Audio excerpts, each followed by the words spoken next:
dan kami akan memproses ini secara akademik, secara menjadi. Dan untuk itu kami tidak menganggap sebagai ahli dan kami tidak akan menanyakan apa kepada dia. Anda nggak suka, Anda tutup. Kalau nggak, saya tutup mereka. Silakan begitu. Begitu. Sudah berjalan, jangan gunakan saya. Kamu mau melakukan saya? Dia akan mengaku. Kamu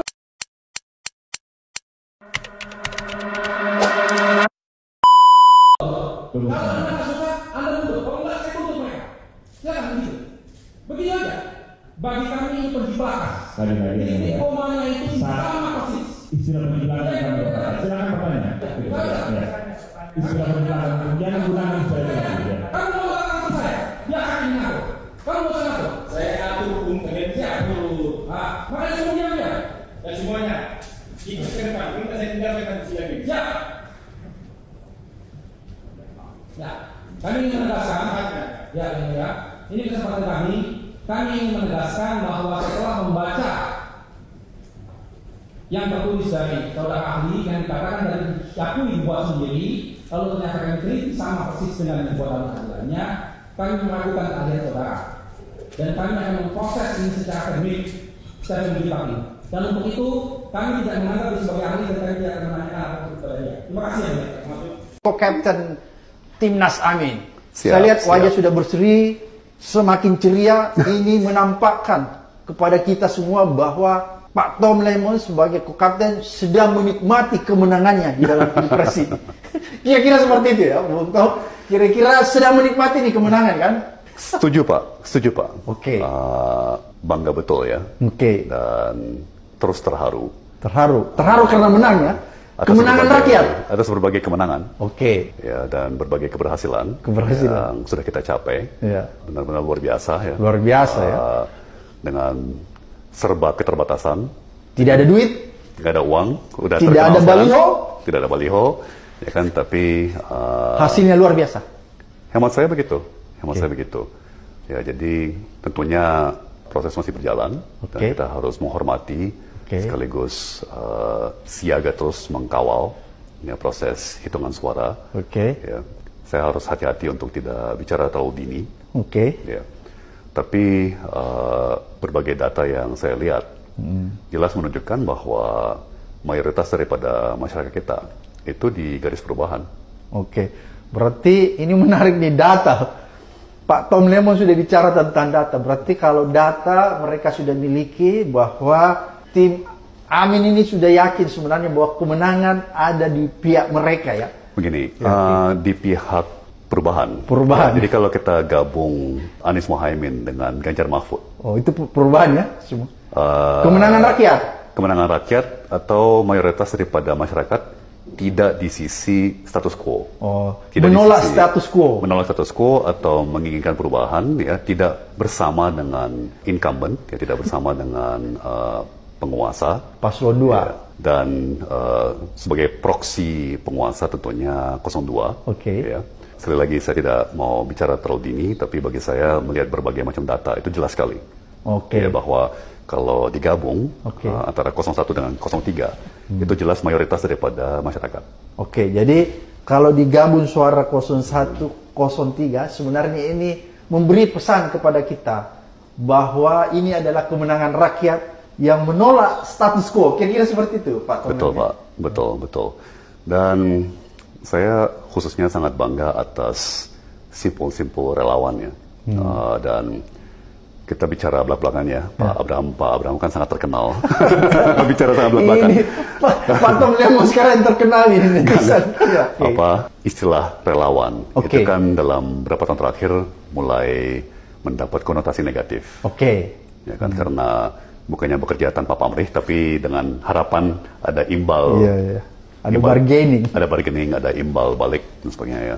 Tapi di kampanye kami ya jelas ini dari nurani, ya kan, disemangati oleh nurani, tidak ada ekspektasi imbal balik, tidak ada yang diiming-imingkan juga, tidak ada yang dijanjikan, ya, dan saya ibaratkan Pak Abraham, kampanye kita ini seperti kampanye yang dimotori oleh UMKM. Wah, luar biasa. Jadi warung-warung kasih makanan gratis, ya kan.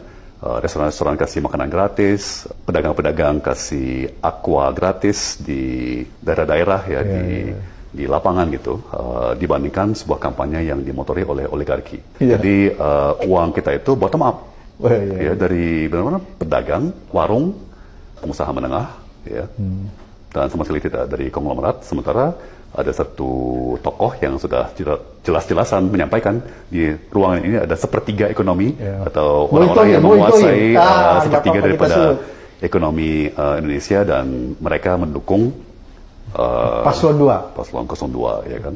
Jadi kalau mau bicara tanda kutip setia di garis rakyat, ya, sekali lagi saya terharu sekali atas kontribusi usaha-usaha menengah, mikro dan kecil ya, yang benar-benar menjadi motor daripada gerakan kita ya.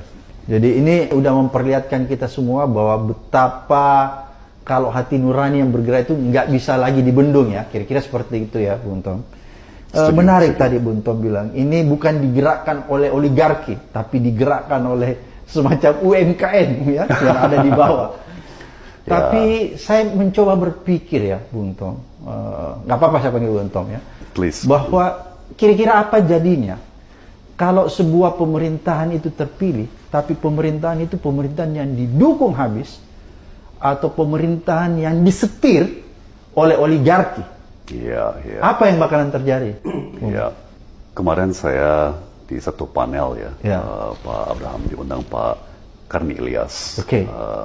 Panelis yang lain-lainnya tuh ada Pak Din Syamsuddin, kemudian ada ekonom Faisal Basri ya. Saya lupa yang mana yang mengatakan ini ya. Kalau kita lihat tren di seluruh dunia, pemerintah yang otoriter dan oligarkis memang selalu akan memelihara kemiskinan dan kebodohan. Ya, karena masyarakat yang miskin dan tidak bisa berpikir kritis ya, lebih gampang disetir ya, dan dibangun ketergantungan-ketergantungan. Ya. Yang kemudian bisa mempermudah rejim otoriter untuk menyetir masyarakat itu ya. Sementara negara-negara demokrasi itu selalu akan membangun sebuah kelas menengah yang tebal.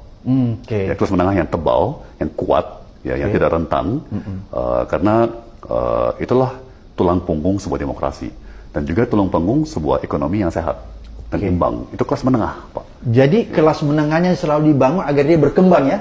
Dia nggak statis hanya itu aja ya? Itu seperti lingkaran positif, ya, atau lingkaran setan sebaliknya. Jadi lingkaran setannya kan kelas menengah kita lemah, jadi suara demokrasi itu lemah. Ya, kemudian rejim yang oligarkis bergabung dengan kubu-kubu yang secara politis cenderung otoriter, itu sengaja melestarikan kalangan yang berpenghasilan rendah. Yang punya berbagai ketergantungan pada program-program sosial pemerintah, ya kan.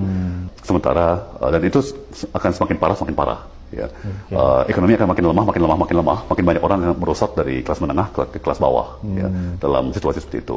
Sementara rejim atau pemerintahan yang demokratis itu selalu akan memupuk, ya, selalu akan mencari kebijakan yang pro kelas menengah, ya, dan semakin tebal kelas menengah, semakin besar kelas menengah, itu kan cirinya bukan hanya penghasilan, tapi juga kesehatan, pendidikan, dan kelas menengah yang terdidik, kelas menengah yang sehat, ya, mereka itu udah pasti akan progresif, udah pasti akan bersuara, ya, punya opini, ya kan, dan menyuarakan terus dan menagih kepada pemerintah, ya kan, dengan suara lantang. Itu kelas menengah. Jadi dia menjadi penagih janji kepada pemerintah yang sedang berkuasa. Itu ciri-ciri kelas menengah ya.